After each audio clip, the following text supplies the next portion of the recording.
we are at St George's Hall.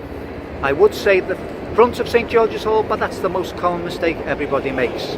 Even I made that mistake. All these years I thought this was the front. No, this is the back of St George's Hall. The front is in the gardens, and we will explain that later on why that is this thing to happen. I mean, what is the St George's Hall? I mean, what's it used for?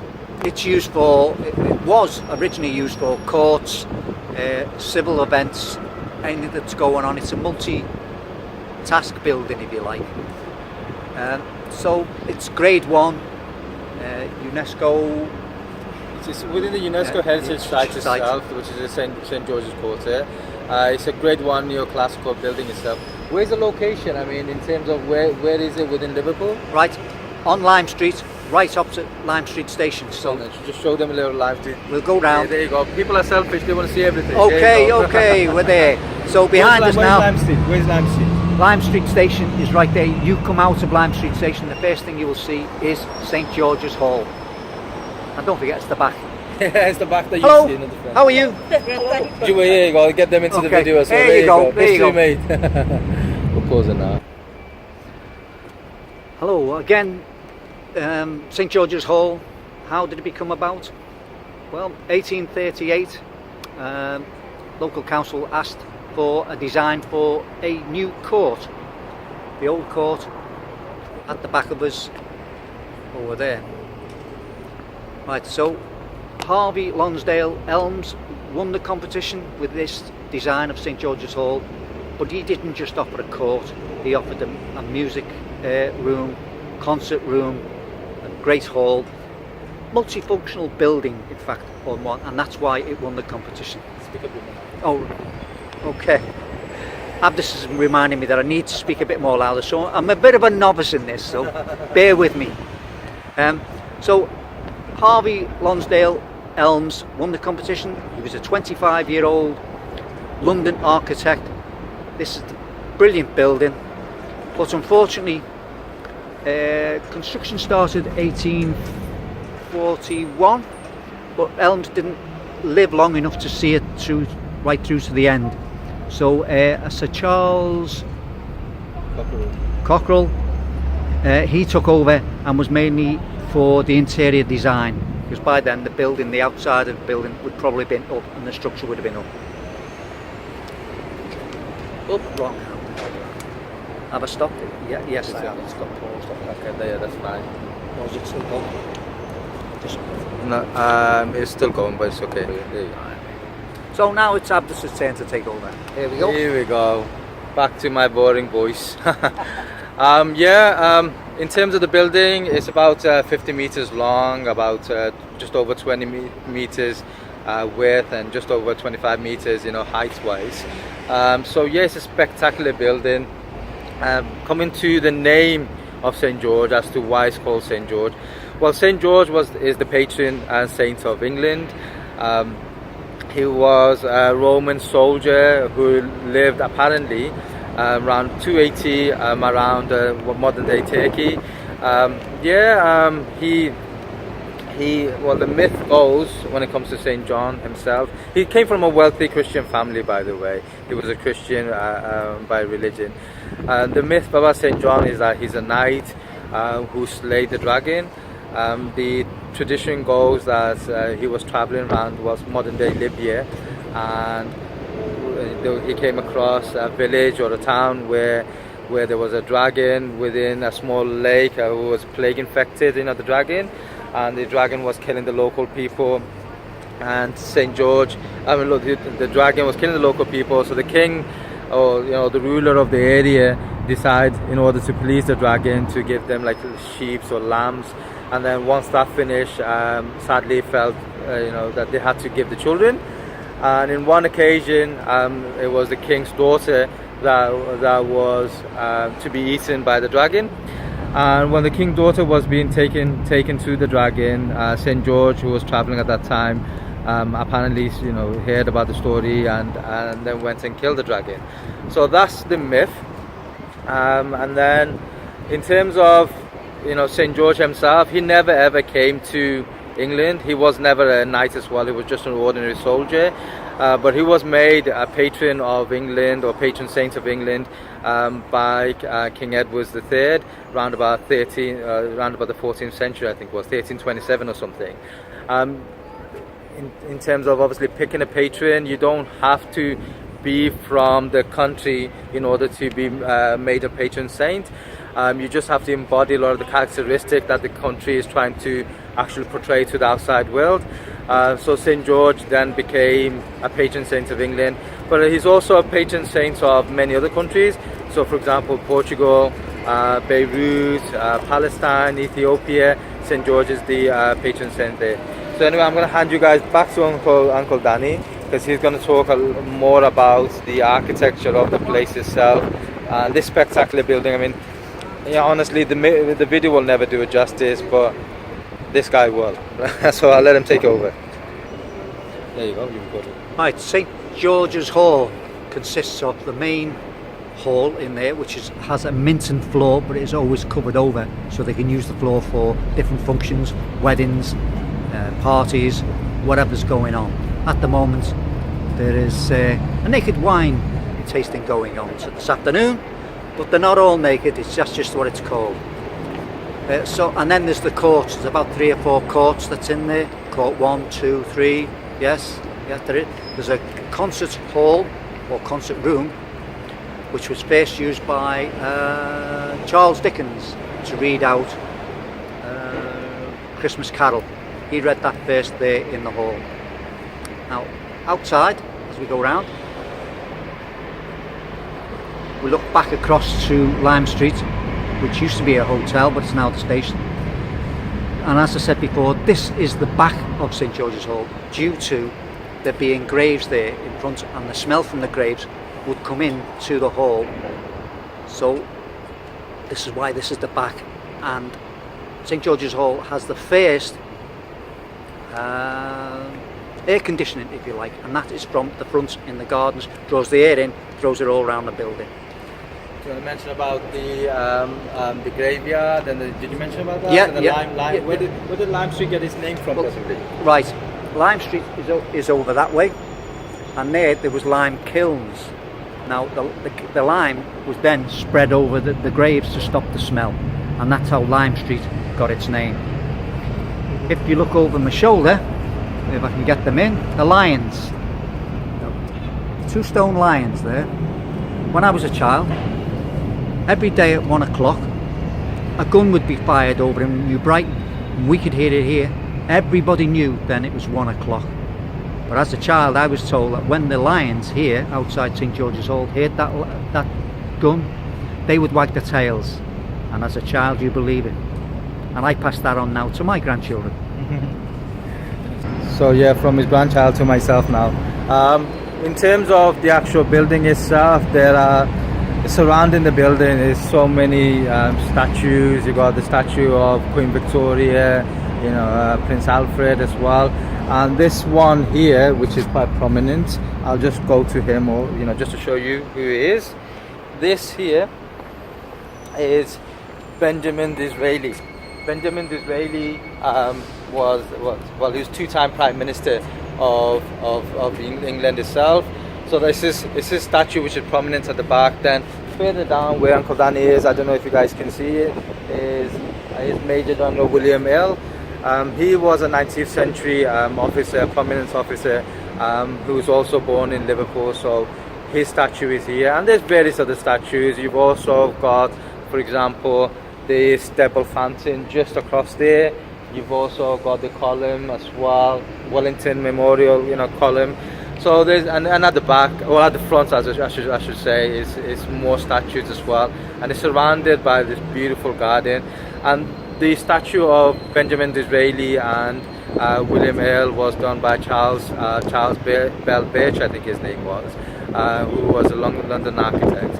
So yeah, in terms of St. George's Hall, I'm just going to read out just some of the records that it holds, or it used to hold, because there's so much and it's phenomenal. It's definitely something that you guys need to know, because it's incredible. I mean, it was, as already Uncle Danny has mentioned, sorry for clipping the thingy video, As Uncle Danny mentioned, it was the world's first commercially air-conditioned building. It has the largest barrel vaulted ceiling in the world when it was built. Today, it's the largest of its kind in the whole of Europe. It has the largest pipe concert organ in the world when it was built. Today, it's the third largest, behind the Liverpool Anglican Cathedral and the Royal Albert Hall. It has the biggest classical reception room in UK. The bronze chandeliers, which you guys are going to go and have a look at as well, that's illuminating the Great Hall. It's said to be the biggest ever made. And also, as Uncle Danny mentioned, Charles Dickens, the famous and the author, the writer, the eminent, he described the hall as the Great Hall inside as the most perfect hall in the world. I mean, what other compliment does a place need when everyone who comes here is just absolutely blown away? One thing I have got to mention as well, and it's so shameful of me to mention this, I've lived in Liverpool for over 25 years now.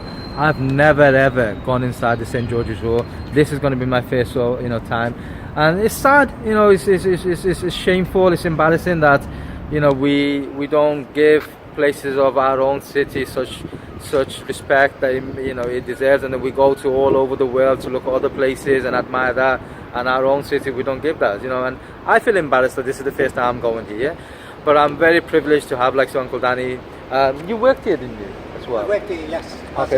Okay, so when did you actually work here? I worked here in 2007 as a tour guide to St George's Hall. Okay, so you know this place inside out, right? Well, I find it fascinating, even to today. I still find it fascinating. So yeah, guys, enough of the chats because it's a long introductory video, but it deserves it. A place like this, as spectacular as it is, it deserves it. I mean, it's a UNESCO World Heritage Site. It says it all, right? Let's go in. It's my first time going in as well, along with you guys. So yeah, and what a person to take us through it. Let's go in.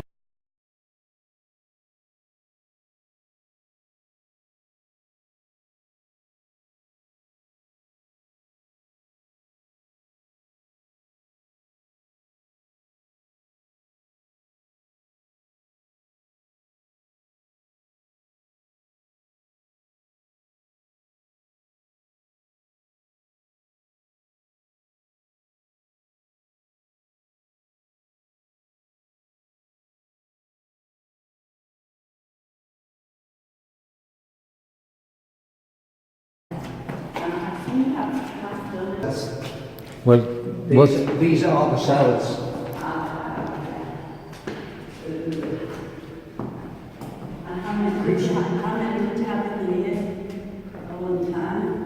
Probably every one of these on the floor. Wow. 50 people would be held in here. And that would be men, women, children of all ages.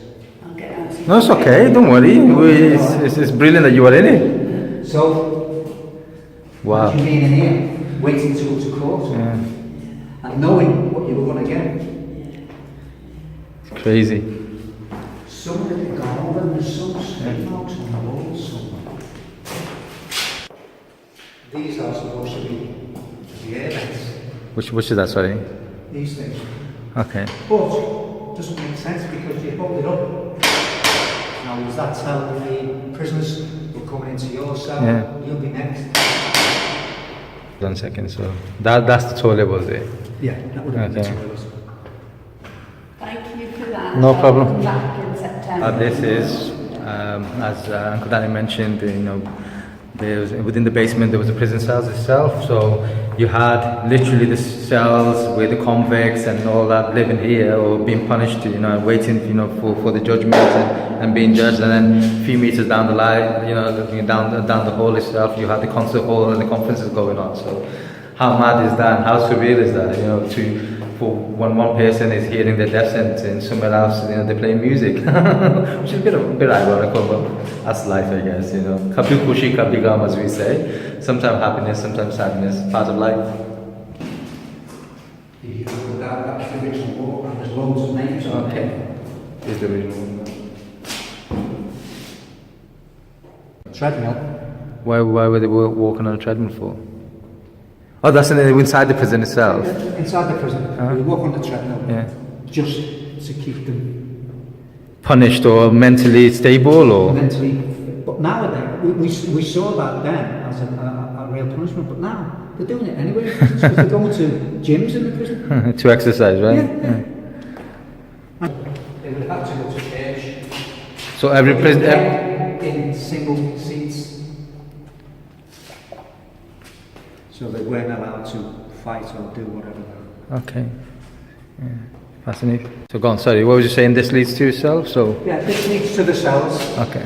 To the court itself from here. So you would have been removed from here, put in a holding cell up here, Yeah. and then go on to the court itself. Okay, let's go in. The ceiling, above the ceiling in here, is Yeah. a passageway so they could service it, the engineers. Okay. The great trick for the engineers was if they had somebody new there, they would send them along here with a walkie-talkie, and when they got to the very end, because it was very narrow, it was enough to get one person through, they would say on the walkie-talkie, "Get out, there's a fire!" So They had to run all the way back. well, you couldn't run, you were crawling. Oh, crawling, bloody hell. Yeah, so that was the trick. There you go, prison jokes.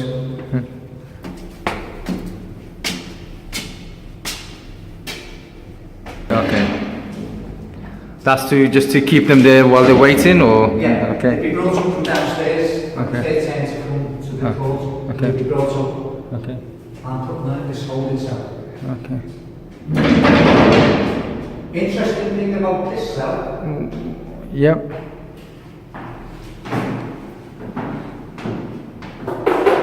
this plaque. What's the significance of that? Well, Mary Lacey tells you all. Hornby, right? Hornby Cemetery, Hornby Street. Okay, that's what she. Yeah. 1871, 7 years, 1871. Yeah. So that's all there. Gives you all the information here. What it never tells you. There it is.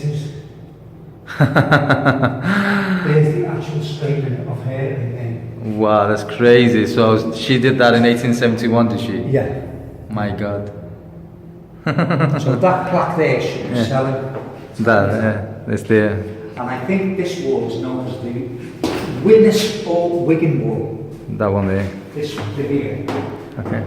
Because a lot of them are from Witness. Okay, that's the original names. No, that's where, That's where that's where they were from. That's, So there's a lot who of scraped away into all that? Was it the actual prisoners themselves, or Yeah, okay? yeah. Okay.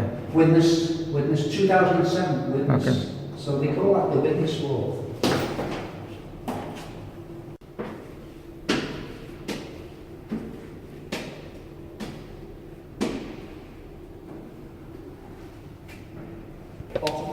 If you go down, when you first come in, when the door, turn immediately left and it comes right round, and then you come up the stairs here as a prisoner. You're giving the judgment, by the way. Go easy on us. Well, do you know much about this place? Right. What I find fascinating about this place is these pillars. You might like this out there. Yeah. These pillars here are all in threes. They're all in what, sorry? They're made in 3 different parts. Okay, 3 different This parts. is a line. Yeah. Then back two are one piece. Well, They would have been brought from Aberdeen in Scotland. okay. One piece, and to fit exactly.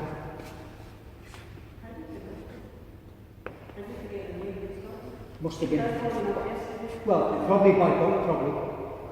Right down, wherever it's going, straight in. But the way to do that for 2 of them. So what's this place now? This is just a corridor leading Okay. to the balcony of the great. So what we do now? Go into the Great Hall itself, is it? Yeah, into the balcony. Balcony of the Great Hall. Yeah, because you can't go into the Great Hall, right?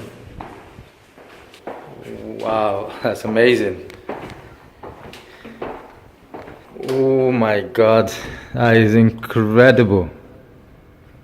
That is breathtakingly beautiful. This is the ceiling, right? This is the one time the largest tunnels, ceiling in the world. Yeah. This is the Great Hall itself. Right. So to tell you a bit about the ceiling. Yeah, tell us as much as you can. What is, just incredible. Originally, the ceiling was going to weigh 600 ton, Okay. and they were a bit worried about that. Okay. So they thought, how can we get around it? They got the brick manufacturers to drill holes in the brick, reducing the weight to 400 ton. Wow. Okay. 200 ton is equal to 60 Indian elephants. So now the weight of that ceiling is 120 Indian elephants. If that fell on you, you would not recover.